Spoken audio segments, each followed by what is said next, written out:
Miarabantsika tratran'ny andro atoandro. Androany fahatelo amby roapolo ny volana Jolay taona enina amby roapolo sy roa arivo. Eto amin'ity sehatra fifanabeazana ity, misy fotoana moa tsika misintona lakolosy ny amin'ny zavatra tsy mety, misy fotoana koa tsika manao fampianaram-pinoana, misy fotoana koa tsika manao éducation civique.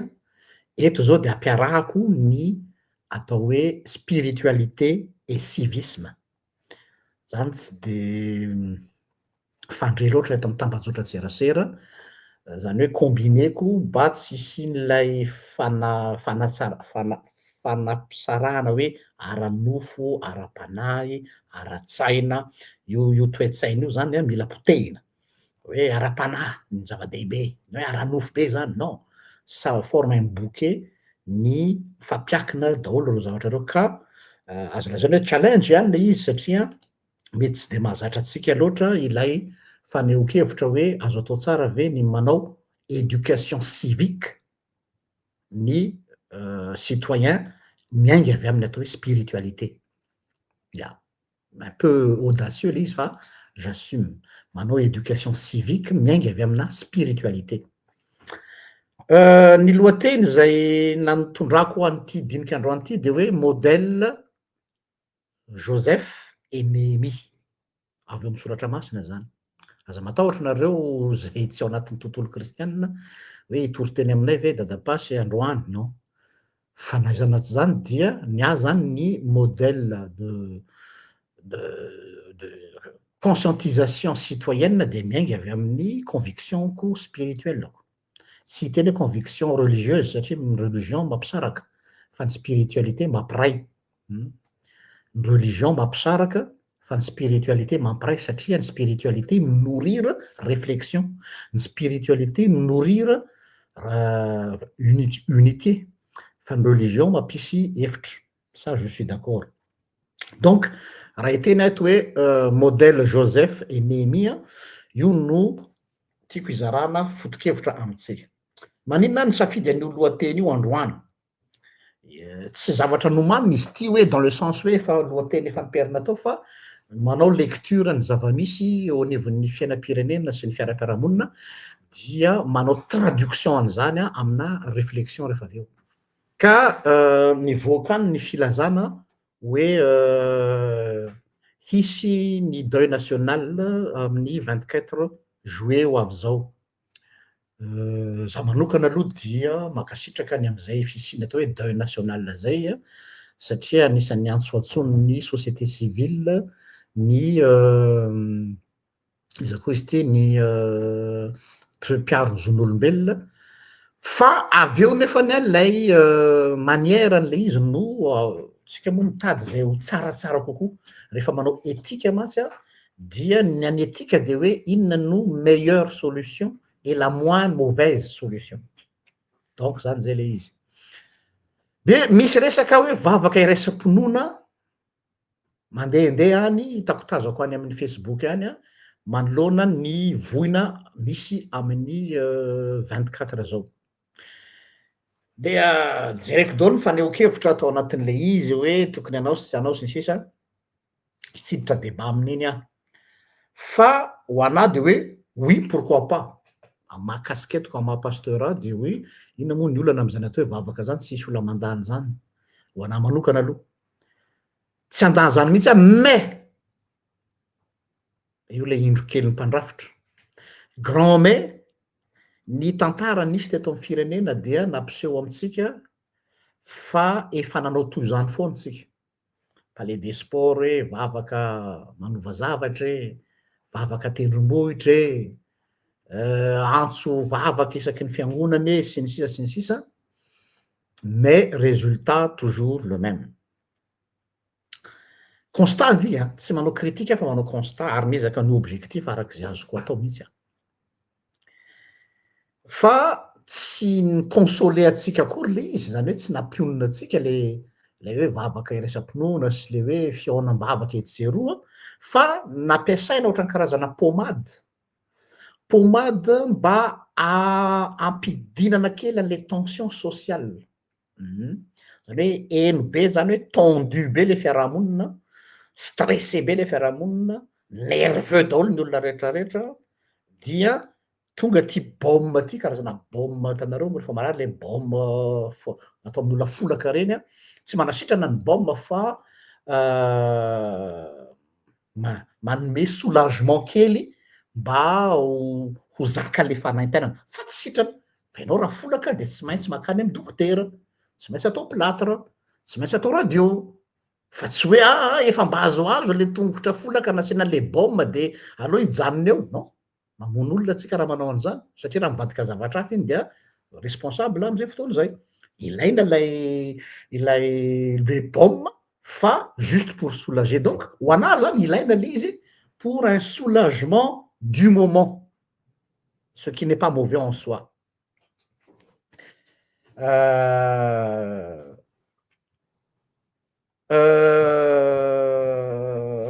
ararotiky ihany koa ankoatrin'io, ho an'izay tsy mahafantatra za moa misehatry ny zanaky ny fiangonana loterana ary loterana aho dia tafiditra ao anatin'ny période nisy ataona toby maromaro eran'ny Madagasikara tsika. Toby any Karmalaza zao anomboka amin'ny 27 juillet zao ka hatramy 2 août vahoaka tongany, za mpamonjy an'ireny Amanalina. Vita Karmalaza de ho avy indray ny any Farimena, vahoaka tongany. Vita indray Farimena de mandeha indray ny any Soatanana, vahoaka tongany. Ankoatr'ireo misy an'ireo zaika be ny fiangonana tsirairay, ny FJKM, ny loterana, ny katolika, ny anglikana, ny sampana tsirairay feno olona. Ankoatran'ity zany hoe lieu de ressourcement spirituel le izy, zay tsisy maharatsy azy, nefa ihany koa lieu de rencontre. Tena mahafinaritra fampamonjy an'ireny aho, mais je dois dire une chose, asiako mafy ny tenako ho mangana satria ao anatiny aho, dommage hoe tsisy occasion ohatran'ireny ahavoriana olona farany betsaka mba ahafahana mi-conscientiser ny vahoaka, tsisy mihoatran'ireny. Facebook zany tsisy dikany, TikTok zany tsisy dikany. Tsy mamita teny tsika ka za nahazo zao 1000 followers, nahazo zao 1000 vues mety nijery tompo maso izy de niala. Fa ireny le olona nolona tao izy maraina, atoandro, hariva, hafa ihany ny en présentiel ary hafa ihany ny olona tena teo, fa je trouve dommage fa nous passons à côté de quelque chose mba ahafahana mi-conscientiser citoyen. Eto sady aho zany de efa atsipiko ny teny hoe mba miangavy anareo tompon'andraikitra am'ireny toby lehibe reny aho, miangavy anareo tompon'andraikitra ny sampany reny, ho avy zao ny zaikabenareo fikambanam-behivavy loterana, henoko manao publicité ao, ny anabaviko iny izy avy any atsimo any, sako miteny an'izay aho manabaviko anao, tonga eo amin'ny toerany anao zao ro anabavy. Misy fotoana tsika niresaka lavan'io tany amin'ny sekoly tany amin'ny STPL. Ho avy ny zaikabe samihafa, mba araroto io fotoana io tompoko, mba ahafahana manao ny atao hoe éducation civique miainga avy amin'ny spiritualité tsika. Tena resaka sérieux zany. Akambano io spiritualité sy civisme io fa ho hitanareo fa ce serait un boom. Tsy azonareo eritreretina mihitsy ny vokany. Za tsy miteny hoe aza asiana fampianarana soratra masina intsony, non, tsy anoteniko, fa mba asivy rubrique am'ireny fiaonam-be ngeza be reny, ahafahana manakambana ny civisme sy ny spiritualité. Ilaina ny mampahery ny olona hoe mafy ny fiainana ary raha tsy manana finoana am'izao andro zao lasa adala. Je suis à 1000% d'accord avec vous. Raha tsy manana olona zavatra isarangotana métaphysique any olona, peu importe na mino babakota ianao, na mino Allah ianao, na mino Jesosy ianao, raha tsy manana zavatra isarangotana ny olona am'izao fotoana zao sur le plan spirituel, lasa adala. Fa ça ne suffit pas. Allah ne suffit pas. Jésus ne suffit pas, désolé de le dire. Bouddha ne suffit pas. Vazima ne suffit pas. Fa ahoana ny traduisentsika ny spiritualité-tsika io ho lasa source de motivation makany amin'ny civisme am'izay rehefa avy eo. Eo zany le izy. Ka miangary aho hoe mba sao de mba azo eritreretina am'ireny fotoana zay lazaintsika reny. Toizako le izy. Ao am'izay reo nilaza hoe nahazo faminaniana avy amin'Andriamanitra. Tsy hanona anarany efa fantatrareo. Be de be izy fa tsy olona ray fotsiny. Faminaniana. Donc zany tsika on est là miandry providence na c'est l'auto sao de mba sendra mba miratra ihany ny masoandro de zay ve zany no consolation an'le vahoaka malagasy. Je trouve ça maigre comme consolation. Zay natonga nanapa-kevitra hoe andeha iresaka an'ity modèle Josefa ty. Ho asehoko anareo eto hoe azo atao tsara mihitsy ny mitarika ny mpino amiko zany la croyance ou bien la foi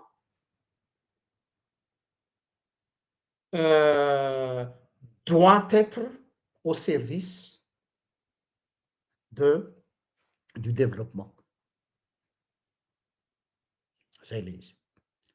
Fa tsy hoe any raha zareo any amin'ny politika zany, raha zareo any am'izao tontolo zao zany, fa nantsika dia aty amin'ny inona filazana zany? Aty amin'ny ara-panahy. Non. Aza sarana le izy. Ka de niraisiko ny kan Josefa sy Néhémie. Pourquoi j'ai choisi ces deux figures bibliques emblématiques manoloana an'ity thématique aty? Manina ny fidy an'izy roa lahy reo? Mialatsiny fa anao karazana na filazantsika azy anao karazana cours kely aperçu kely ny am'ireo figure reo aho, tsy catécise akory fa mba fampahafantarina ho an'izay tsy mahalala, mety mahalala ihany fa mety efa tany amin'ny catécise efa tany mbola kely tany dia manao karazana rafraîchissement kely indray zany. Josefa, tadidinareo Josefa le petit rêveur, raha tsorina amin'ny fitenenana, mpaninofy. Josefa zanaky Jakoba faralahy tam'izay fotoana mbola tsy teraky Benjamina, de nahazo entre guillemets fanomezam-pahasoavana mandika nofy sy mpaninofy. Rehefa naninofy Josefa de nolazaina hoe hiankohoka aminy rahalahiny rehetrarehetra any aoriana. Tesitra ny rahalahiny rehefa nainao an'izany efa elahy no iza no zay ny ankohoka am'lahy. Zay le contexte. Ok. Ity Josefa ity dia nofotahany rahalahiny, trahi par ses propres frères. Namidy ny rahalahiny, ary saika novonoa ny rahalahiny. Noho n'inona? Noho io nofinofiny Joseph io. Manelingelina ny olona ny vision, ny rêve-ny Joseph. Donc, il fallait le faire taire, mila ampangininy le ry natsipy tao anaty lavaka fatsakana, de avy eo namidy andevo, dia lasa tany Egypte.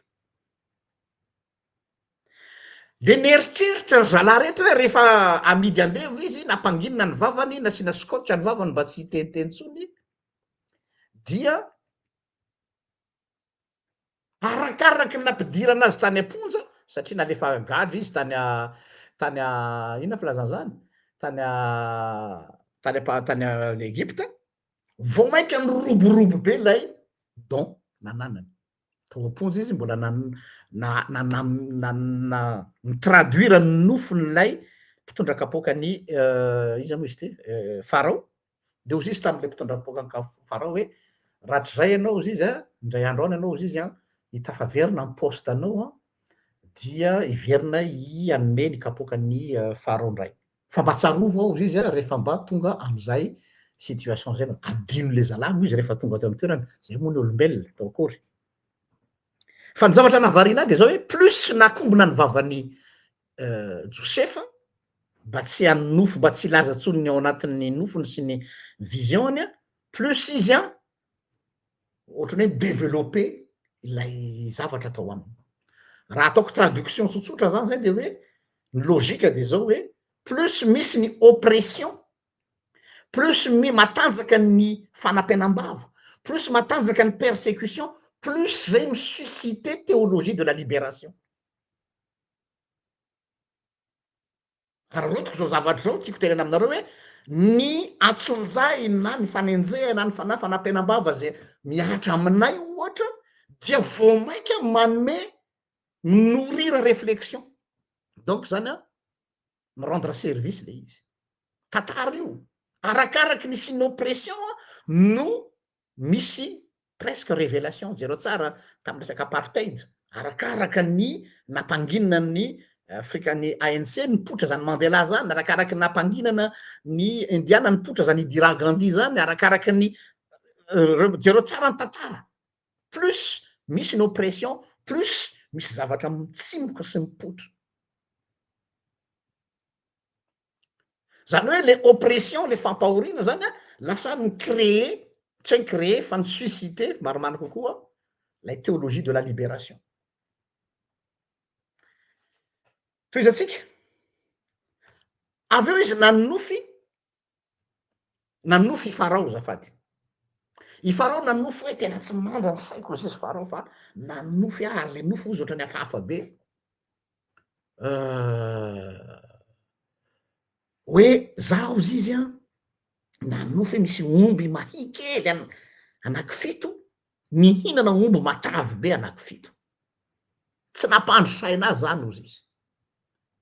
Ka iza ozy izy ny olona afaka handika an'ity tsisy nany ray. Dia natsiaro tapoka le zala lefa nahazo ny dikany nofony tamin'ny fotoanandro de hoe misy zala zay ny prison any niaraka tamiko fa Josefa ny anarana aloha tsoko vetivety fa tena adiniko fa tena misy andrasoko antanitsika izy. Dia nomeny Josefa ny traduction hoe zao ny dikany nofonao io zay a fito taona isy mosary fito taona isy fa prospérité be to Egypte de fito taona isy mosary. De ina ny dikan'izany ozy izy Farao zany. De eo am'izay ny important amiko, tsy le nofo ny important amiko fa le traduction le famadiana an'le vision na le conviction ho lasa programmation. Eo a hoe manendrenao olona ozy izy, manendrenao olona ozy izy a hanao administration ny fananany Egypte ka mandritra le fito taona misy prospérité iza ny olona afaka hitatana an'izany mba hiatrehana le fito taona ao anatin'ny atao hoe fahantrana famine. Ko iza moa ozy izy Farao no olona afaka hanao an'izany fa tsy anao ve ianao de zay nahatonga azy ho lasa premier ministre. Zero tsara eo am'izay le tiako hatongavana. Ny spiritualité an Josefa tsy nijanona ho nofinofy, tsy nijanona ho revingadra, tsy nijanona ho mpandinika ny kintana sy ny volana, fa nivadika concret le izy.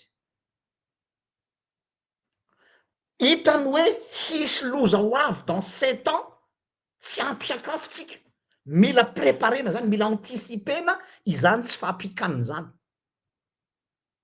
Donc le vision nomen'Andriamanitra any Josefa na nananany Josefa no lasa moteur hoe mila mandray décision tsika. Eo indrindra le izy bascule any amina décision am'izay le rêve. Le rêve se traduit en décision de programmation, d'anticipation, de management, de leadership, de gouvernance. De io a tafavoaka Egypte. Et non seulement tafavoaka Egypte fa tonga nakany Egypte daholo ny firenena rehetra zay tonga ny fotoanany mosary nitady ravinahitra. Niainga avy aiza zany zavatra zany? Niainga avy am'ilay bandy kely atao hoe nanonofy. Fa tsy mijanona ho nofy, tsy mijanona ho spiritualité fa mivadika ho action le izy tiako tenenina de zao hoe manoloana ny austérité na fahantrana misy eo anivon'ny firenetsika pragmatique aho ary réaliste je suis pas un rêveur mais manome ana force hino hoe afaka manao zavatra ihany aho manoloana ny tsy fahampiana sy ny austérité tena mila olona visionnaire sady réaliste Madagasikara averiko indray manoloana ny olona visionnaire manoloana ny austérité zafady ny tsy ny fahasairanana ce que le pays a besoin miaingy avy amin'ny modèle ny Josefa nakako an'ity fa tsy zany namorona an'izany je suis pas plus intelligent pas du tout je ne fais que m'inspirer de ce que les gens ont fait mila olona visionnaire ohatran'ny Josefa nefa réaliste tsy le olona mpanonofinofa eny amin'ny abakabaka fa le olona manana tongotra mipetany nefany manana vision fa tsy hoe olona hoe ho eo zay le manao marché atato mitsapatsapa tsy fantatra akory zay alehany tsy manana kapa ale izy fa de hoe andramandramana aloha sao de mba mety ty nefa koa tsy le olona idéaliste be mpanonofo fantatra fa tsy ho tafavoaka mihitsy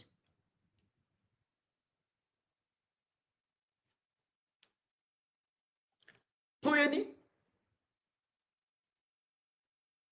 ilay olona zay mi se sentir persécuté teo tahaka ny Josefa dia rehefa avy eo zareo tsara rehefa avy eo izy a nampiasainy ny position sociale nananany mba ahafahany mikarakara ny pray-tanindrazana izay nampahory azy io ny problema ngeza be ny Madagasikara satria ny zavatra misy rehefa mifandimby ny régime sy ny olona mitondra de on est en train de foutre en l'air le pays amin'ny alalan'ny vengeance politique toerany fandimbiasana ny fonja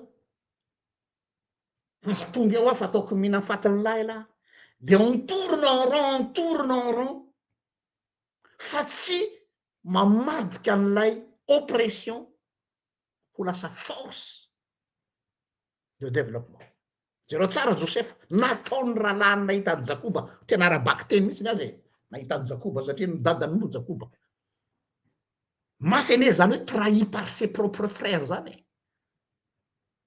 namidy andevo par ses propres frères zany ary il avait l'occasion en or eto am'izay nihinanako an'lahy io le nanaovako sazany io ndray mandeha ho an'izay mpanaraka ny pejy sy anareo manaraka ny TikTok ihany koa misy le vidéo kely capsule ataoko reny soyez revanchard et non vengeur revanche no ilainy Madagasikara olona revanchard fa tsy olona mpamalifaty samy hafa be zany fa raha ohatra tsika ao anatin'ny lany fotoana anatin'ny vengeance dia en tourne en rond mety mahavalyfaty tokoa ianao mety afa-po ianao taoko nahita anahy iny mais azadino fa minorira vengeance no lafandray de entotsika mianakavy mandritry ny tsy haiko mandrakizay tsy androso zany Madagasikara aza manofy fa revanchard no lay salam Josefa zao il a pris sa revanche ina ny revancheny oui ny akohoka taminy rahalahiny ateraka ny teny fikasana saingy fiankohofana tsy hoe io le lafy ny koraroko de avy amy lelaka ny tongotro fa iny rehefa avy eo ny teny hoe hoeto any amin'ny dadanareo aho hoeto any amy dadanareo aho kanjo ny dadany io dadany any dia avy eo izy rehefa niaona tamy dadany dia nomeny farao hoe ty misy tany tsara tare ipetrahanareo mianakavy et c'est grâce à ça no nanomboka azadino fa fitopolo nisan'ny zareo tonga tany Egypte zany hoe tsy firenena akory lasa devenu une grande nation grâce anty situation ty. Ry vahoaka malagasy pray tanindrazana maratra le firenetsika akoatra ny resaka von'olona fa maratra ny politicientsika satria vengeur ny betsaka eto fa tsy misy olona revanchard manoloana les situations misy. C'est pour ça qu'on tourne en rond.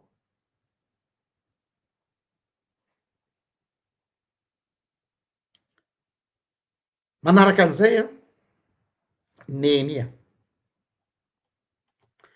Nehemia izy moa Nehemia mpitondra ny kapoaka ny mpanjaka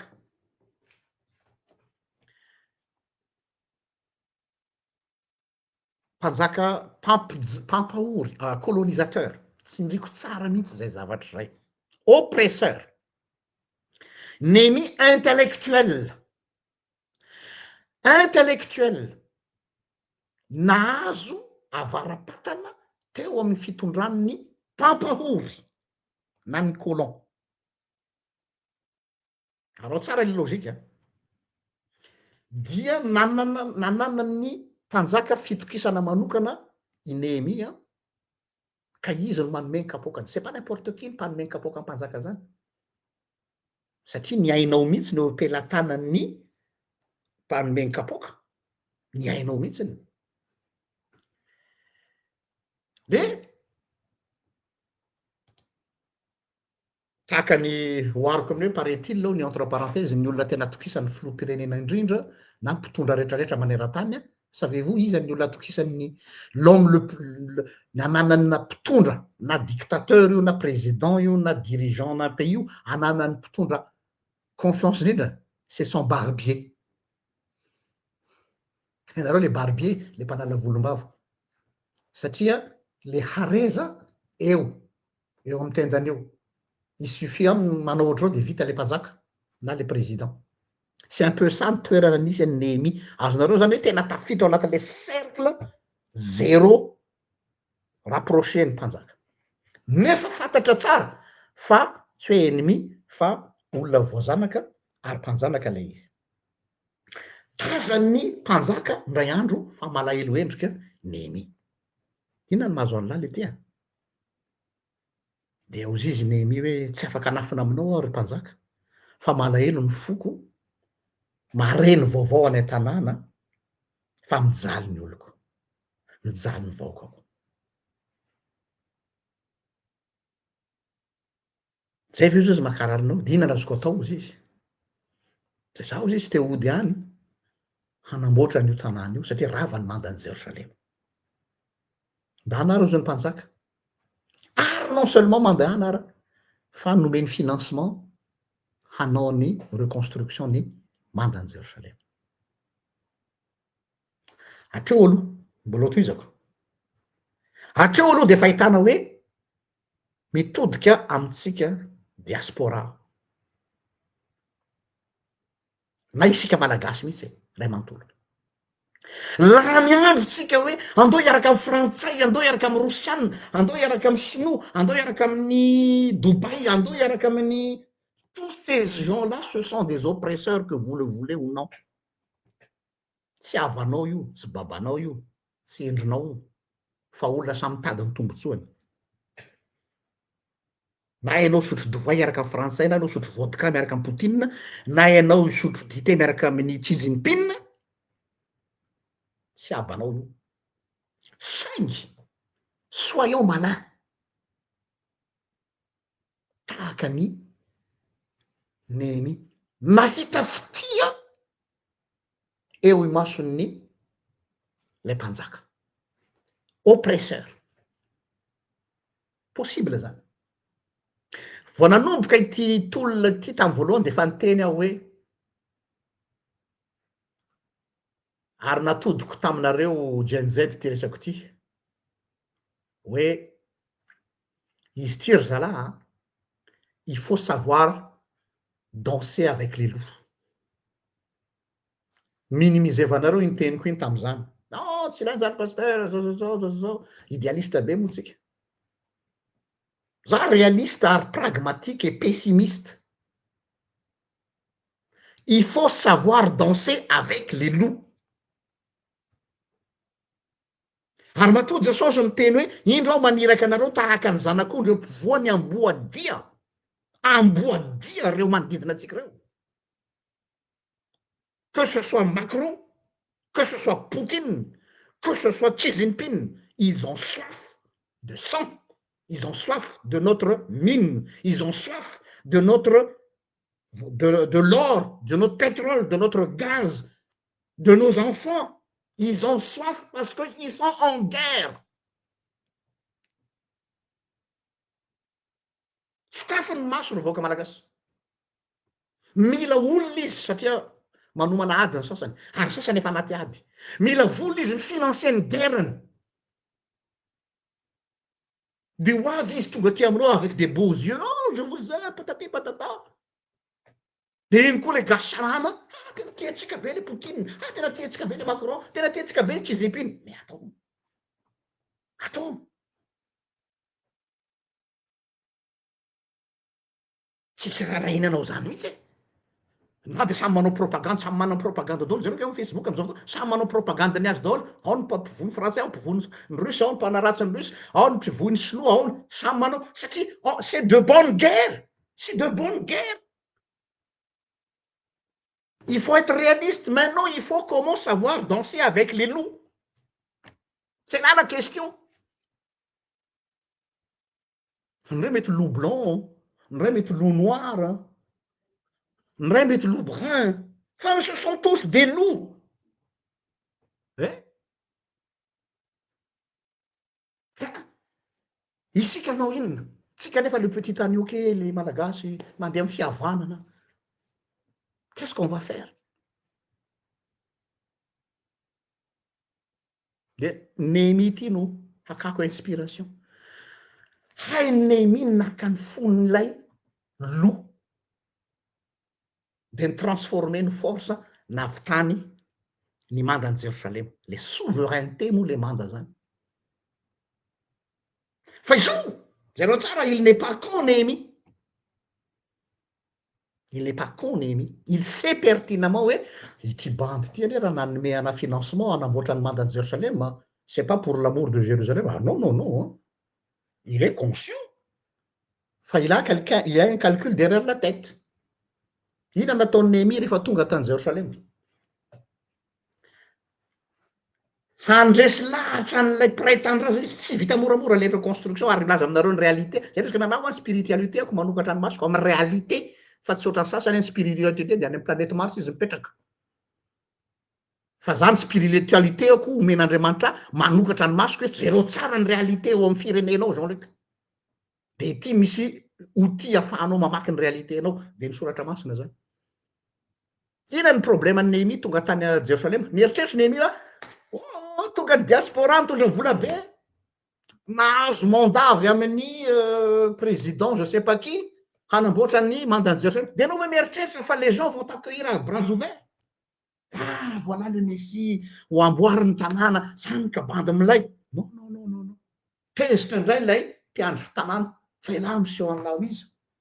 Hatram'izay laha tsy hita teto tany Babilôna tany, zao la miseho amilay hoe iala no namboatra ny manda any Jérusalem, za na mandeha any ty fa tsy mila laza iha. Premier adversaire ny mpiray tanindrazana amin'ny any ny teny hoe ndana mandeha fa tsy mila zay. Io premier obstacle efa nanaovako vidéo teto hoe problème entre ny diaspora sy ny mpiray tanindrazana. Méfiance entre atsika. Nareo zao, ty zao, ty zao, ty zao. Zay nahazo any izy anandrasy nahazo any Néhémie. De mbola nandresy lahatra an'izay aloha ny Néhémie nandritra ny fotoana ela. Vitany ray iny. Inona zany no ataonao aty ozy zala? Amboarina ny manda any Jérusalem satria raha vao tsy amboarina io de tsisy souveraineté ary tsy misy fomba iarovana azy. Ay, natao ny asa. Mandeha ny sabotage pendant namoarany Néhémie ny manda. Iza misabote? Le jiosy namany any. Le mpiray tanindrazana. Tena réalité tsika anio e. nandeha ny sabotage bofokafy madinidinika eny am-pandehanana eny.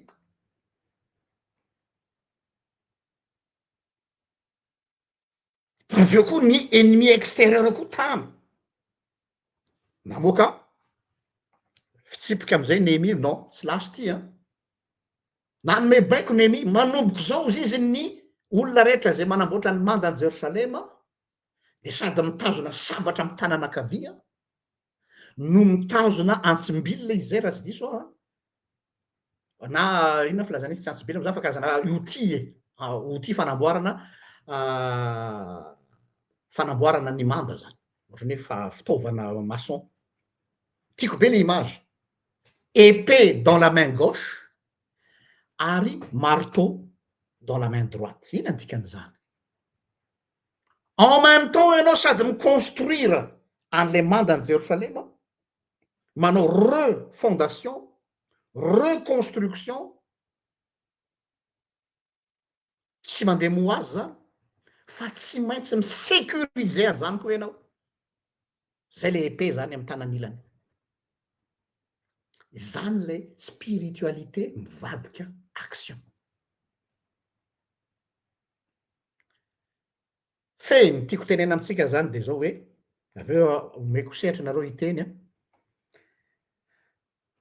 nana zany ny etikako tsy toy an'le maty satria nisy mialatsiny manona anarina le rahalahy niteny teto amin'ny tiktok hoe topi hoe inona ny tena tianao atongavana manao an'izao fandarina zao de itoizako am'izay teniny zay hoe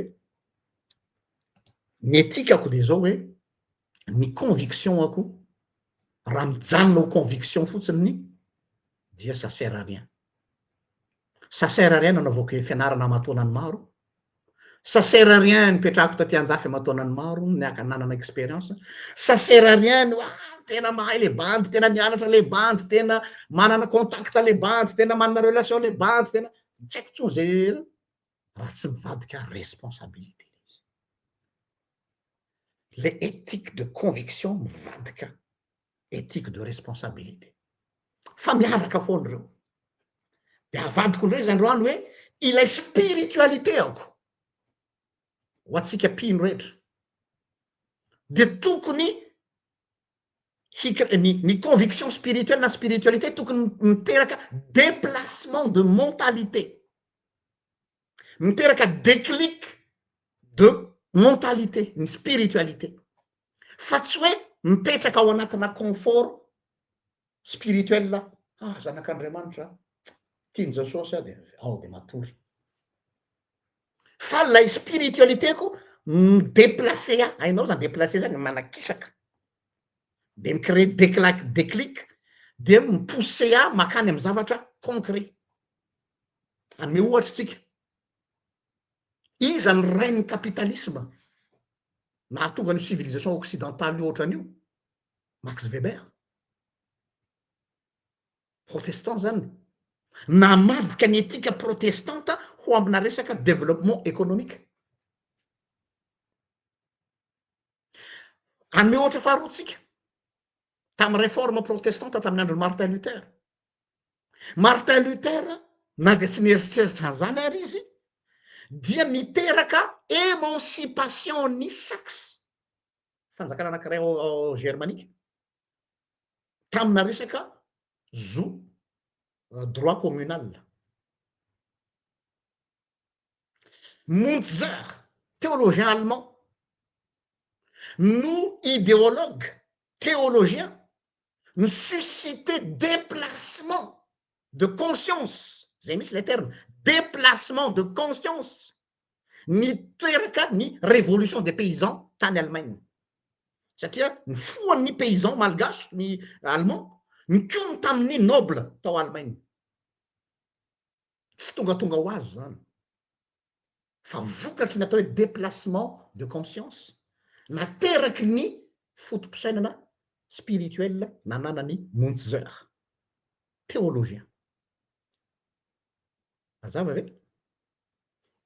Donc eo no ampisanareo ny spiritualité no catalyseur mampidéplacer ny olona ho amina prise de position anankiray. Alexis de Tocqueville 1805-1859. Philosophe politicien ary juriste, homme politique malaza. Izay lazainy mpahay tantara fa izy no isan'ny grand penseur ny amin'ny démocratie moderne. Fa iza moa Tocqueville. Tocqueville dia notezana tao amin'ny fivavahana izy na de taty aoriana niovany firaikeviny. Fa niteny tsara i Tocqueville tao anatin'izany fitondrany démocratie moderne zany, de ozy hoe la religion est essentielle à la santé d'une société libre. Aza reo efa niala kristianina izy aveo nanana firaikevitra vaovao, fa ny conviction nananany de nahafahany teny hoe la religion est essentielle à la santé d'une société libre, satria nicrée déclic. Ary nitsindriny Tocqueville tsara fa ny finoana c'est pas une affaire privée fotsiny, satria zay moa novoizina am'izao fotoana zao affaire privée, bien sûr le hoe ianao sy n'Andriamanitra ao sy mivavaka any am'izay misy anao any, oui, fa misy impact ary misusciter rôle public, former citoyen capable ary manana responsabilité amina liberté et responsabilité. Farany de hijanona ao ozy Max Weber, la conséquence culturelle de la réforme protestante am'izany fotoana zany, est la conséquence imprévue du capitalisme. Tsy mieritreritra mihitsy Martin Luther sy Calvin et compagnie hoe hanao capitalisme, fa nanao effet domino, nanao conséquence nandeha tanao ohatra anao manipy vato anaty rano de misy onja de ny onjany iny misy effet-ny ery ampita, na maiky andro zalahy de hoe manao réforme, justification par la foi, resaka spiritualité ranoray ny azy, théologie, fa saingy tsy nieritreretiny ny impact fa nicrée conséquence imprévue dia nisuscité ny éthique protestante ny amin'ny atao hoe capitalisme. Fa zany hoe diso zany fiheverany sasany hoe oataoata fotsiny no atao eto, blablabla zao ka nany sasany hoe blablabla vide, marina kosa aloha azy parfois misy blablabla fa blablabla creux, fa les idées, ozy izy Max Weber, peuvent agir dans l'histoire. Les idées peuvent agir dans l'histoire. Fermons la parenthèse, les guillemets. Saotra nareo naharitra ny haino, omena fotoana malalaka indray tsika aneho hevitra miainga avy am'izay, na nareo ato amin'ny Facebook zany, na ianareo ao amin'ny page ao amin'ny TikTok azafady.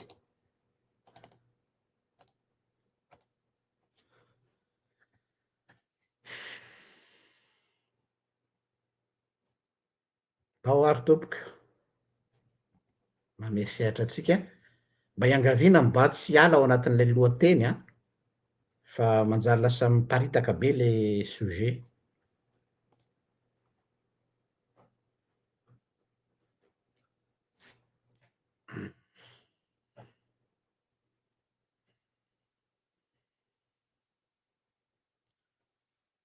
Ho anareo amin'ny Facebook zany mpanaraka amin'ny page plutôt dia misy lien iny na lefa iny ahafahanareo miditra raha te hiditra mivantana nareo ka aneo hevitra dia raisina tanandroa atsika ato amin'ny TikTok dia efa zatra moa ny mpampiasa TikTok tsy ampianarina an'izany de afaka miakatra de validena ny fidiranareo raha sitrakareo.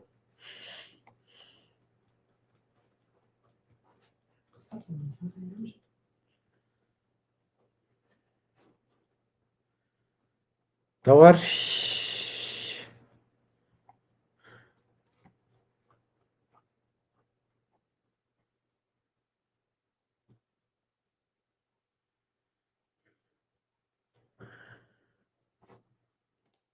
Androso tompoko.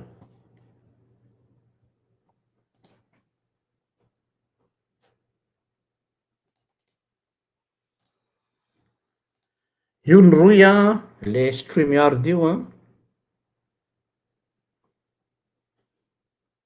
ho an'ny atao am'Facebook zany de ho any am'TikTok lay sarin'olo anankiroa mifanakaiky io a no klikenareo raha te hiditra aneho hevitra.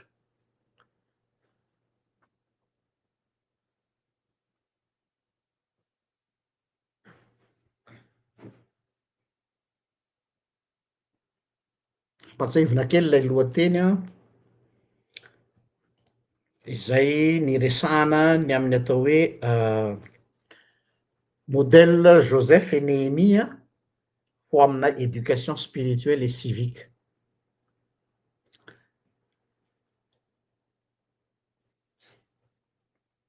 Zany hoe ny foto-kevin-dehibe zay niresahana anatin'izany de hoe azo atao tsy hoe azo atao tsara fa méthodologie méthodologie aty avy aty aminay ny hoe ny spiritualité no atao fondation ho amina civisme. Satria le civisme nampiresahana fotsiny olona hoe ao mba miezaky tsika mba hanaraka ny lalàna, miezaky tsika mba hanao tokony ho izy, aneky tsika tsy hanao corruption. Tsy mahomby zany satria lasa moral fotsiny. Iza moa tsy halala hoe tsy mety ny manao an'izao, iza moa tsy mahalala hoe aza mandany fotoana manao an'izao zao fa manaova an'izao, non. Fa mila catalyseur amiko ny conscientisation citoyenne.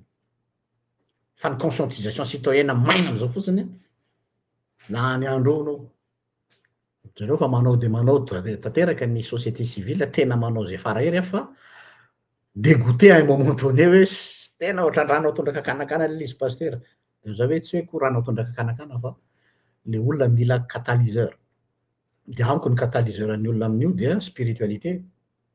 De zay zany le zavatra tiako atao de le vision koa lay spiritualité amiko tokony tsy hoe tokony fa avy eo a spiritualité zany lasa midéplacer ny conscience de rehefa midéplacer ny conscience dia mahatonga anao hiroso handray décision réelle concrète. De ohatra am'reo zany a i Josefa sy Néhémie. Zay zany le raha tsorona ho an'zay taraiky tsy ta nahita hatram'y voalohany ny zavatra noresahana teto.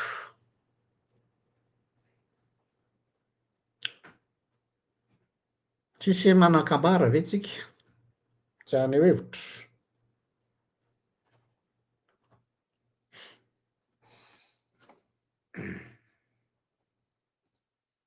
Raso averina kely any aloha le lien.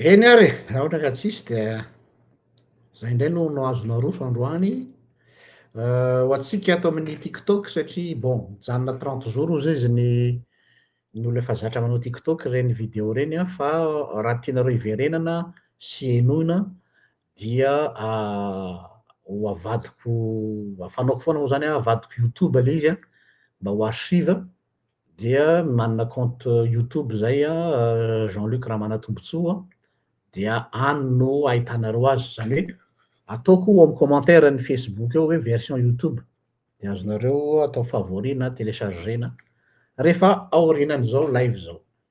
Misy anankiray miditra eo.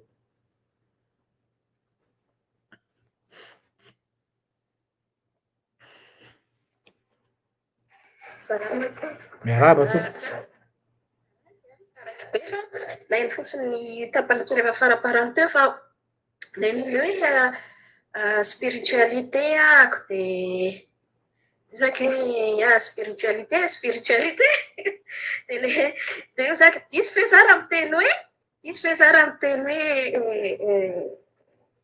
hoe tsy ny olona rehetra no manana le culture biblique entre guillemets diso fe za. Ah, c'est pas là la question.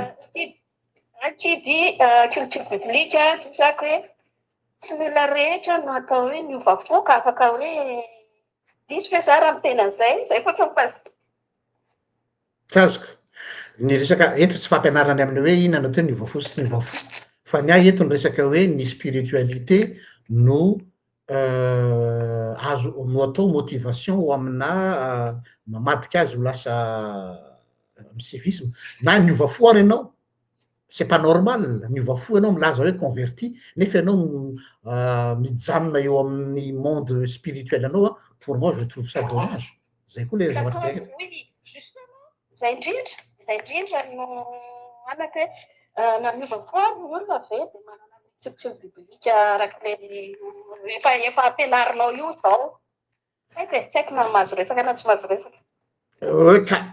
Zay natanaovana culture biblique ndray tsy misy tsisy olana culture ama culture azy zavatra ambolena e, donc tsy maintsy misy ny fampianaram-pinoana zay zavatra hafa zay fa eto aloha zao zavatra ponctuel ny resahana amina conscientisation hoe réflexion atao amin'ny le monde religieux hoe misy zavatra tsy natao ny fiangonana après an'ilay culture biblique zay lazainao fa nijanona teo fotsiny izy.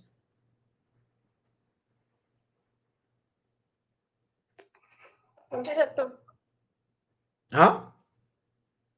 Tratra indrindra. Eo, saotra. Mialoko.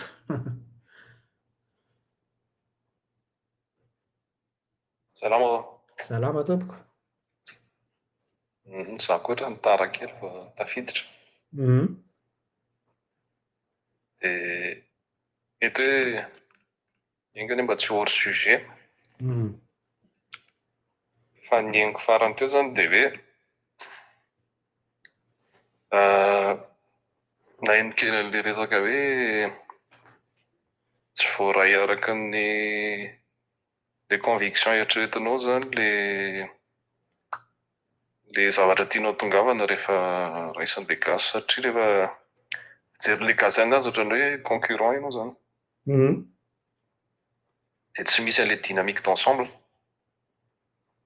Zay zany le olana am'le hoe zavatra importé no entinany. De mampadakoro ana am'le approche spirituelle ahafahana atao karazana hoe leitmotiv zany irelancena an'le dynamique d'ensemble. Izy zany en principe iny tokony tsisy frontière hoe géographique zany iny.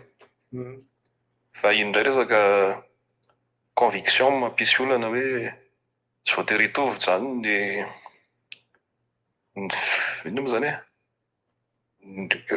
tiako atongavana am'le liberté de conscience manko no tiako atongavana. Tsy voatery hitovy zany ny idéalako sy ny idéalanao, tsy afaka imposenao zany. Or nefany io zavatra io no cœur, io zany ivon'ny firenena. Ny aho entiko any am'le firenena foana ny anahy zany no épicentre an'le débat rehetrarehetra zay resahana eo. Mety tsy hors sujet angamba raha zay ny tonga Oui, bien sûr, voilà. Donc ny olona zany raha ohatra ka hoe ametraka foto-kevitra, valeur, fondement ana firenena, fondation manko le resaka eto, de tokony convaincu amin'iny daholo mba hipetraka le hoe sentiment d'appartenance am'le idéal. De araky ny olana hoe tsy voatery hitovy nefa ny conviction sy ny conviction ny olona rehetra rehetra fa tsy maintsy misy maromatry iraisany eo. Zany samy manana ny tsy haiko hoe Dieu sy ny idéalany. Fa tanjona zany de hoe hiara-monina. Ny ezakananao manko ny catholique, catholicus universel, hoe ity zany nation anankiray ny catholicisme. Nanao koa musulman, nation anankiray koa musulman, nation io, fa nation ohatran'ny frontière géographique zany. Malagasy nanana ny anazy, fihavanana ny anarany izy. Zay zany fototra an'le hitanareo le lien social. Io zany le tissu an'le lien social le fihavanana. Or nefa le fihavanana io am'izao galvanisé. Lasa tsisy galvaudé zany. Tsisy sens, vide de sens le terme hoe fihavanana, notion. Tsy mitombina intsony am'izao fotoana zao satria rava izy io. Ino nandravana izy io? Niditra ny raha tena hoe spiritualité sy ny tariny resaka hoe idéologie tena nandrava an'le ny sens an'le fihavanana de hoe FIFA zany mutuelle, voilà. Rava zany le izy fa niditra tamin'ny resaka individualisme dont le christianisme. Eo zany le olana kely le christianisme de tena mivohy mihitsy hoe le salut est individuel. Zay zany le esprit collectif anatin'ilay zany somary rava satria ny fandraisan'le malagasy tany izy tamin'izany fotoana sy mety hoe mbola am'izao mbola hoe individualisme zay le izy am'le tsy fatakarany io le limité be zany le borne le fatakarana izy de lasa miditra amin'ny intégrisme le izy. De zay intégrisme zay mihitsy ny lasa danger anatin'le izy satria misy excès de zèle be de lasa manao foana miafarany amin'ny resaka karazana hoe ino zany hoe misy goro mihitsy ary ambadika an'le izy mialimenter an'le izy de miprofiter an'le système. Donc tsy aniantsika entité tsika fa ny objectif aty zany ahoana fomba irestaurena indray le confiance mutuelle zay rava iny le contrat social iny. Eo zany ny fahaizantsika miara-monina am'izay hoe samy manana ny finoany tsy afaka tsony hoe anilika hoe ty islam musulman ty gasy fa tsika zany condamné miaina anatina frontière naturelle géographique le resaka eo. De io nosy io le izy io tsy afaka nitsoaka atao. De mila manana an'izay sentiment d'appartenance zay valeur vaovao amin'ny ezahana orina. Eo zany le travail atao hoe tâche d'huile sy longue haleine le satria filosofika le izy. De io approche ataonao io zany manokatra débat tena zay mihitsy ny tokony atao. Manokatra fa tsy hoe milimité hoe ferana tretany ny azo resanao anatin'le izy. Misy domaine de définition ekena le izy. Fa tsy possible hoe olona tsy manana ataoko hoe tsy bagage fa fahendrena zany afaka i-encadrer an'le débat no hitondra an'le izy satria mety misy risque ana korotany io raha ohatra ka tsy voancadrer tsara.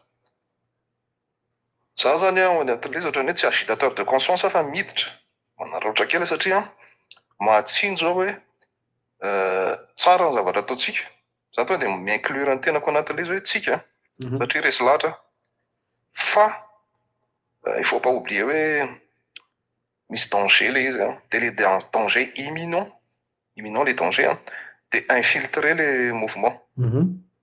Zay zany ny zavatra misy conscient be mizaka manao zay azoko atao amin'ny resaka amina olon-dehibe foana rehefa zao zavatra resantsika zao ohatra zao foana fomba firesaka amina olon-dehibe. Karazana hoe utopika zany ny fandraisan'ny olona an'le izy tsy mitombony fa zay espoir kely zay zany sisa mipetraka ao anatiko afahako hoe zarako ary misy an'ity chaîne kelynao ty amoana an'izay karazana hoe frustration le izy amin'ny lafiny ray fa ilaina voaka koa de mila miavoe an'izay zany hoe misy an'izay mal zay de mila traitena le izy de makasitraka indrindra tompoko. Arotsika ihany oui de mbola ianao concrètement ahoana re mba tonga l'izy azoko tsara ny tianao tenenina ary je partage parfaitement za koa anatin'izay anisan'ny voian'io efa ela be ny resaka lieu de disputatio ohatrany tamin'ny andron'ny tany Athènes rencontre ino moa nampalaza ny olona taloha le zay na hoe manam-pahaizana ny olo savant tsy hoe kory mibetrony zareo no ngezanona antsika fa zareo nanana ny culture io tsika taty aoriana zany tonga de ohatrany hoe uniformisation ny zava-misy de ahoana concrètement ahafahana mitarika an'izany eo anivon'ny mpiray-tandrazana na any amin'ny firenena je sais pas fantany any zany hoe atsipiko aminao ahoana ny eritreritro za zavatra efa notaniako fa zareo moa zany loha anankiray fa io zany misy terme fampiasako zay monstre plusieurs têtes monstre plusieurs fa misy manako izy zany ino ohatrany ngamba micro-ny olona monstre plusieurs têtes zany a io zany raha ohatra ka hoe tapahanao zany le loha anankiray de misy loha be dia be eo mbola afaka mbola misaina zay zany le izy tsy resaka apologie na démocratie le resaka eto fa resaka fotsiny hoe liberté de tamin'ny teny an-teniny ianao fa nisy période manko forum io forum io zany a sehatra anankiray io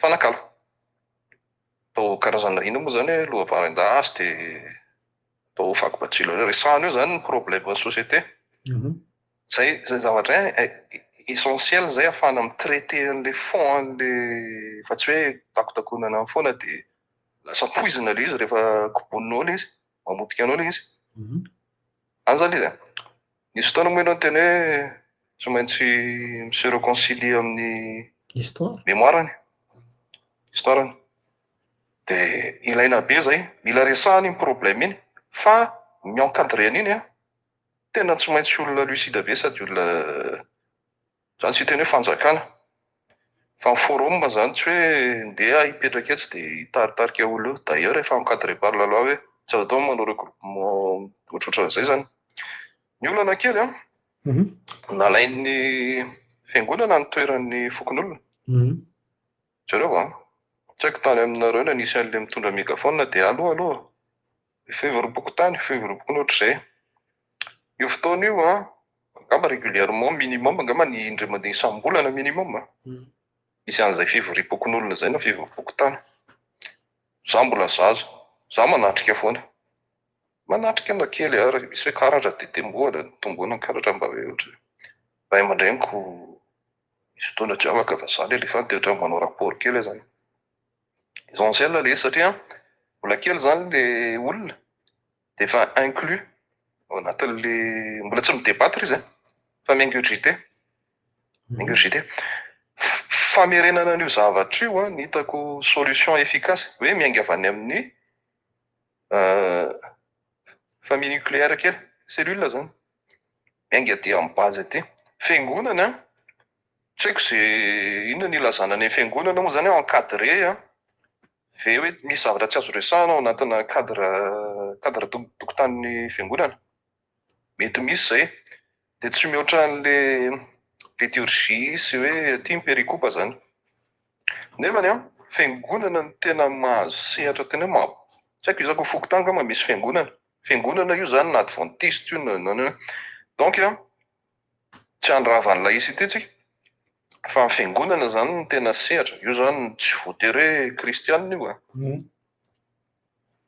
fa mety hoe fiangonana tsy fantatro musulmana na isan-karazany zany fiangonana daholo manko ny anaran'izany association cultuelle zany reny zavatra reny zany tokony hidiran'ny olona manana initiative hoe hanorina indray ilay firenena de tokony nany amin'ny Paul Kagame moa zany de tena misy hoe tena hoe mipitarika fivavahana zany de manao formation miverina mianatra ampitoviana an'le ho harmonisena zany le valeur de reny no mampita an'le izy any amin'ny lieu de culte de zay ny ilaina indrindra fa tsy hoe ivory de resabola foana ampiangonanao ohatra zany fa tokony afaka midépasser an'izay resaka fivavahana zay fotsiny le izy fa tsika zany mila hoe misy danger zany hoe de danger imminent de hoe ravitsika efa tena ravy tsy misy ma izy atsika zao iresaka firenena zany tsy mitombona zany tsy mitombona tsony zany tsy misy tsony le atao hoe fiavana na io pirenena irairainy io ary Gamba ny tsy haiko hoe fakafaka ao dia tsika rao fa vitsy angamba ny afaka miresaka ny hira-pirenena io tsony amin'izao a. Fa mety efa tsy fantatra hoe inona ny zavatra tena hoe vetsovetsona any anaty any a. Dia forum zany ny solution a. Forum io zany any amin'ny échelle rehetrarehetra hoe échelle tsy haiko hoe tokotany fa encadré. Fokony olona mitondra anazy dia miakatra à l'échelle tsy haiko nationale nisy époque hoe forum national fa tsy haiko hoe inona ny vokatra izay a amin'ny époque tamin'izany. Ny époque-nareo ngamban'izay. Fa izy conflit misy hevitra tena mifandona be mifandofitra ao a dia tsy maintsy hiady rehefa izay ilay hoe mikaona zany hoe mikatroka. Tsy maintsy tadavana solution ary olona tsy olona n'importe qui ny afaka mi-encadrer an'izay fa tena mila olona tena lucide be satria dangereux milalao fotaka manko izany. Dia à mon échelle za manana olon-dehibe be dia be amin'ny resaka amiko. Na tena napetraka hoe olon-dehibe mihitsy satria olona mihoatra ny 50 ans daholo ny ankabeazan'ny olona amin'ny resaka amiko. Dia miezaka manisy mitandrina zany hoe inona zany nampakanosan'ireo olona ireo nampatonga ny génération taty aoriana tsy tafa satria ry zareo no encadré an'ilay génération namodika an'ilay firenena en fait. Dia izay fomba fijeriko manokana. Raha ohatra koa hoe misy fomba fijery hafa zao hoe Yankoy zao, Yankoy zany anaran'ilay bandy Cool TV. Za manaraka Yankoy be mihitsy. Dia hitako hoe tsara be mihitsy ny initiative-n'ilay manazava fomba sy ny tariny. Za tsy avy andeha anakihana ilay satria tsara ilay zavatra tenenina misy zavatra tsy maharesy lahatra anary. Fa izay zany ilay hoe respect mutuel, tolérance, izay tolérance izay mila cultiver any amin'ny rehetrarehetra izay mba ahafahantsika miara-monina dia mitombina ilay miadana finaritra angamba. Izay tompoko misaotra be. Misaotra ny alika ny mitondra an'izay. Ianao zanao hoe tena ny voatonga na tafaraparana dia izay misy ny zavatra andresahana atao anatin'izy hoe ny fiangonana hoe anatin'ny fotoanan'ilay isan-taonan'ny tobo izao Zaikabe compagnie dia tena nangataka mihitsy hoe mba hisy ao anatin'ireny hisy sehatra ahafahana manao karazana fanabeazam-pirenena satria io lieu manao anaty olonareo io pirake vetivety le micro io misaotra tonga soa mba ahafahana manararaotra satria occasion tsisy ohatran'ireny famorian'olona farany izay be indrindra amin'ireny fihaonam-be mpivavahana le Zaikabe isan-taonan'ny toby sy ny sisa dia efa voaresaka mihitsy efa misaotra anao nanome an'izay valiteny izay. Ia omentsika ny valisoa dia avy eo hiasombola dia avy eo ilay namantsika vao niditra teo.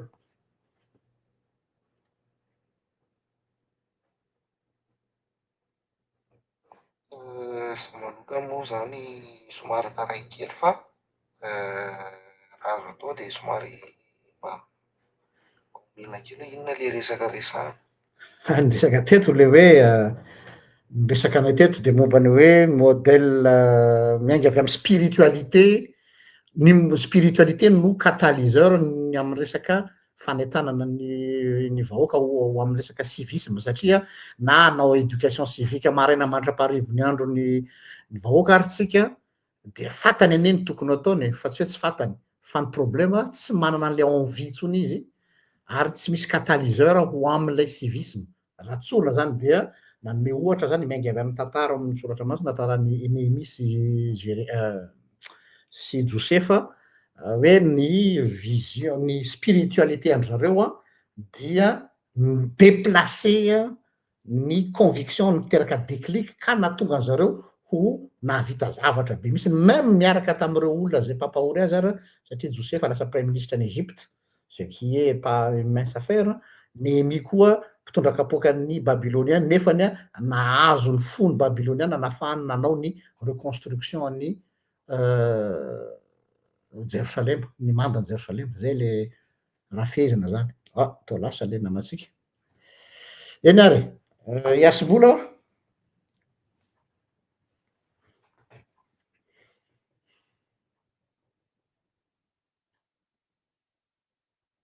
hiasombola menanao ny fitenenana.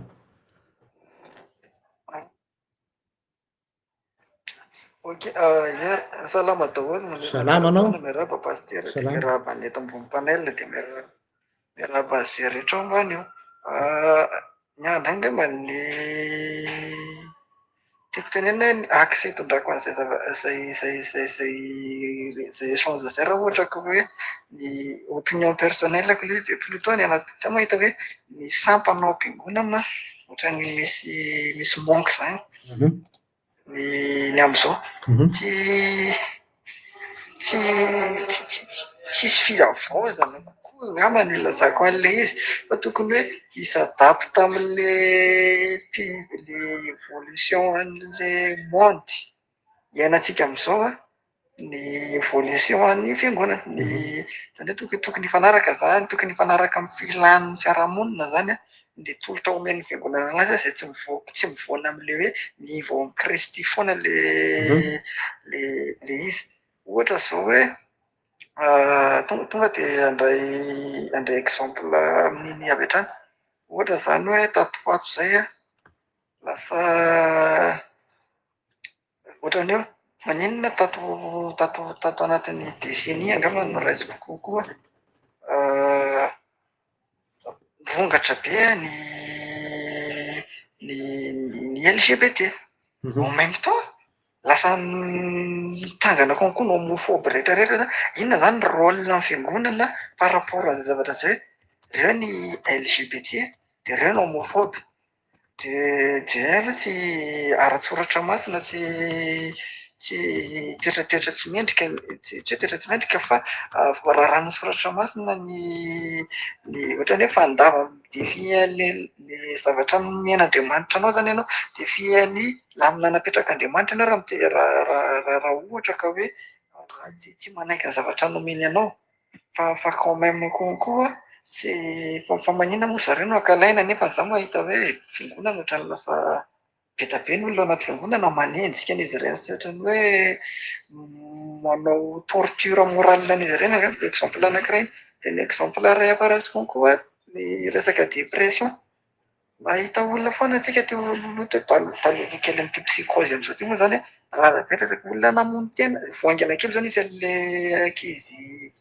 ankizy roa kely lehilahy sy vehivavy namono tena tany Antsirabe sa taiza le nanoratra taratasy zareo hoe aleveny miaraka hoe hatramin'ny roborobon'ny teknôlôjia moderna zay ohatran'ny hoe misy rivotra hafa mitsoka zany mihitsy de lasa enjana be le dépression de ohatran'ny hoe misy rivotra hafa mitsoka miataky an'le ankizy zany de betabe ny ankizy lasa mamono tena en dépression inona zany rôle amin'ny fiangonana manoloana an'izay zavatra zay fa lasa variana makany amina fanomanana zaikabe sy fanitarana fiangonana fotsiny tsika mitatra le fiangonana tsara be zany fa le izy le résultat le izy mihitsiny zany hoe inona le zava-tsy le attente le fiarahamonina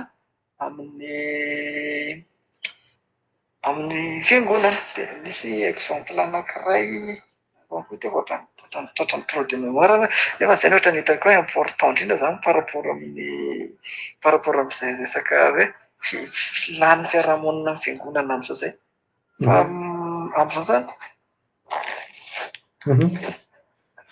am'izao zany ny zavatra tsapaka tsy misy tsy fampina le sampanao anaty fiangonana misy ataoko ngamba hoe le système mihitsy tsika tsy miavao araka ny nametrahan'ny réformateur tsika semper réformateur rehefa hoe tokony hiavao foana tsika fa tsika tsy miavao fa le fiangonana tonga teto efa ela be ihany mbola io ataontsika io mandrakambany fa le fotsiny le style le fotsiny amin'ny hoe lasa plutôt any anaty spectacle kokoa tsika no lasa tena mirona fa tsy any anatin'le resaka spiritualité tsony lasa hifananana zao na ohatra hoe hamino collégium andeha hanao synode lehibe de andeha hanasa personnage politique importante de reny zany hifananana hoe zay nazaka président de la république taty amin'ny ananay de matanjaka be ny fiangonana fa le tsara be zay zavatra zay fa le izy le impact le izy any am'le mpino inona eo am'le fiainam-panahin'le mpivavaka mihitsy zay angamba ny interventionko aminy saotra ny asomboly ny namatsika manaraka eo rappeur aloha misoratra io fa tsy fantatro ny anarany mikano anarako miarahaba daholo tompoko. Le anohy an'le toy an'le asimim-bola zany am'le hoe inona ny rôle amin'ny fiangonana amin'izany en fait le izy simple mihitsiny. Ny fiangonana zany c'est prévu pour nous accompagner dans le droit chemin. Fa io zavatra io tu n'es pas obligé de prendre ce chemin hoe tena pio ianao dia tena mivavaka pur ianao tsy arak'le teneninareo hoe je n'attends rien de Dieu, je n'ai que des faveurs. C'est le hoe personnel io zavatra io les religions zany manome porte ouverte dia ianao misafidy lalana fotsiny hoe aity mety ve ho anahy manokana personnel fa mety tsy mety aman'olona fa juste personnel hoe mety amiko dia mety possible mety amin'ilay olona dia aminareo mety tsy mety. Dia le resaka hoe suicide iny le teneny hoe narovana tao le olona se suicide le izy tsy zavatra tsy cohérent. Hitako le interview ozy izy hoe resaka manga maninona tsy resaka an'le manga na inona nitranga fa le izy te ho lehilahy vehivavy izy dia te ho lehilahy izy aty andafy ouvert d'esprit tsika tonga dia afaka manao. Fa ny any Madagasikara ohatrany hoe hypocrite rehefa vehivavy miaraka amin'ny vehivavy dia accepté tsisy miteny fa rehefa lehilahy miaraka amin'ny lehilahy dia ohatrany criminel. Le izy zany ohatran'izany koa le transsexuel mila libre izy mila ouvert d'esprit tsika et tout ira bien et tout ira mieux pour Madagascar et tout va rentrer dans l'ordre petit à petit. Zay ny afaka teneniko aloha. Ohatran'ny Lucas moa izy tao? MK. Sotranao averina kely ho antsika zay vao miditra ny temantsika eto zany dia hoe ny spiritualité no catalyseur ho amina civisme fa tsy ny spiritualité tsy tokony hijanona spirituel fotsiny ny civisme koa tsy mandeha ho azy hoe mila omena éducation civique aloha dia mandeha ho azy ny firenena non problème ao anatina dégoût tanteraka ny olona dia tsy manana envie mihitsy amin'izany civisme zany donc zany ilana catalyseur dia ny approche nentina teto dia approche hoe ny spiritualité asiantsika avec satria samy manana spiritualité ny olona no catalyseur ny civisme ho amin'ny fandraisana responsabilité au niveau ny firenena. Zay zany le izy fa recentrentsika kely le thématique surtout ho an'le vao namana miditra manaraka hoe petit mialatsiny raha manolo fa zay ny pseudonao fa zay no hitako ato dia asiantsika arak'izay. Angambany aloha miarahaba daholo tompoko. Angambany aloha raha afaka pasiana ny manaraka tsy maninona fa somary mbola sady anaty asa kely. Eny ary dia saotra itopy ary. Miarahaba ny arahaba ho antsika rehetra rehetra dia miarahaba pasteur ihany koa. Za te hanararaotra kely anampy an'le hevitra asombola teo satria tena marina zany. Eto aloha zany isaorana ho antsika izay efa mijoro, isaorana ho an'ny fiangonana izay efa manao ny andraikiny, fa ho an'le tsy manao an'le andraikitra en tant que fiangonana tena mampalahelo le izy satria fiangonana tokony hisokatra hisupporter ny alahelon'ny olona, hisupporter ny mavesatra amin'olona indray ny lasa manilika olona indray tsika ao anatin'le izy. Izany hoe ny olona ao anatin'ny avesarana izay tena tokony ho lanjain'ny fiangonana tsy hita le izy hoe aiza ary moa zany ny andehanana. Tamin'ny herinandro teto nahita live-na olona dia ny titre an'le izy hoe thérapie dia miresaka eo tsisy kristianina le manao an'ilay live tsy kristianina le olona eo fa tena hoe tsy misalasala ny olona zany milaza zay manavesatra azy. Dia ny tena mampalahelo zany ao anatin'ilay izy dia tena ozy mihitsiny aho hoe aiza ho aiza ary isika fiangonana ao anatin'izao zavatra zao satria tena tokony tsika no hita mivantana ao anatin'ilay izy. Za manokana zany ilay izy tsy vitany hoe tianao Jesosy fotsiny sy ohatrany izany satria ny fitoriana filazantsara koa ny araka ny tenenin'ny Paoly hoe izahay amin'ny toerana rehetra izay alehanay dia mampiseho fa mpanompon'Andriamanitra. Ianao mihitsy ny filazantsara velona na tsy miteny ary ianao dia tokony tazan'ny olona zany hoe efa filazantsara ianao anatin'ilay izy. Dia ny aty amin'ny toerana misy anako aloha izay sorako an'Andriamanitra hoe tena azoko atao hoe manana an'izany atao hoe ray aman-dreny misupporte izahay zanaky ny fiangonana ary tsy ahitsaitra any anatin'le hetsika be ohatran'le tazantsika araka ny tenen'ny Asombola teo zany hoe tsy ren'le croisady tsy le ino moa ny teneniko tamin'ny commentaire teo tena fa manana jobily zany tena ay ao fa tsisy évaluation ao anatin'ity jobilina 20 taona ty firy ny olona nandray an'i Jesosy ato anatin'ito ary firy ny olona ny supporter ny fiangonana zany sanatria hoe aiza moa ny ahafahana mamoaka statistika fa au moins mba misy zavatra concret zany mba suivi an'le olona ao anatin'le hoe ary ny fiangonana ivelan'ny Madagasikara tena misy zany hoe raha androany izy manao appel-na confession de foi dia asindry zareo suivi ny olona iny fa tsy avelany fotsiny amin'izao hoe dia tongava indray milady dia tongava indray milady misy paosy manokana zany andehanan'ireo. Zany zao zavatra hitako hoe mahafinaritra zay tsy ataon'ny fiangonana malagasy ary tsy teny akory ako ny hoe aty amin'ny toerana misy anay ny fiangonan-dehibe sisy ninona miova foatran'io fomba avy any Madagasikara ihany ny bataina mankatia fitenenana ny adidy tsisy farany ary dia tena hoe mivaky tratra mihitsy zany ny mpino anatin'ny hoe fanenjena adidy. Za tsy miteny hoe ratsy akory manao adidy fa tena hoe ino ny tena ohatrany hoe enjehana mafy fa tsy le maharary an'le olona zany hoe tena misupporter ny fiangonana. Zay no tiako